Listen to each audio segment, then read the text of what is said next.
Boa noite, pessoal, sejam todos bem-vindos a mais um vídeo aqui no canal. Estamos em pleno São João. Estou aqui no Horto de Padre Cícero para mostrar um pouco para vocês aí. É noite de São João. Estamos aqui em Juazeiro do Norte, no Horto de Padre Cícero. São João, que é uma das principais, mais tradicionais festas juninas que ocorrem em todo o Nordeste. Estamos resistindo aqui do Horto de Padre Cícero. Um pouco aqui, vamos agora descer na rua principal do Horto e mostrar para vocês que são as tradicionais fogueiras que o pessoal acende nessa noite, que é a véspera de São João aqui em nossa região. Você que está chegando no canal agora não é inscrito, se inscreva no canal, deixa o joinha e ativa o sininho para receber as notificações. E vamos para o vídeo.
Hoje, véspera de São João, a tradicional Dia da Fogueira.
Ladeira do Horto, Ladeira do Norte.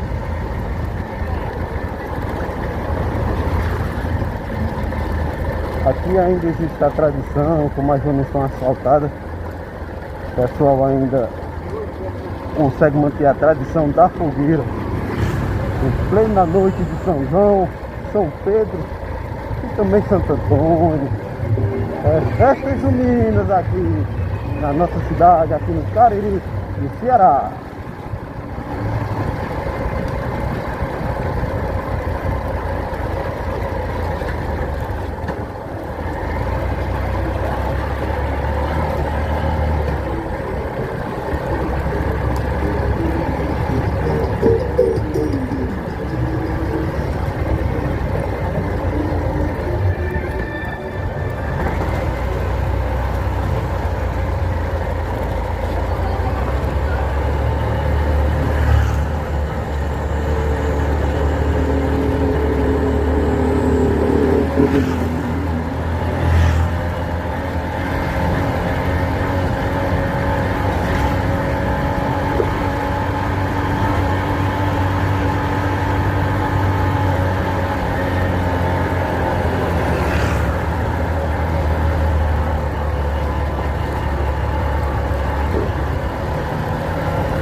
Pronto, minha gente, esse foi o vídeo de hoje. Se você gostou, deixa o joinha, compartilhe e ative o sininho para receber as notificações. E viva São João!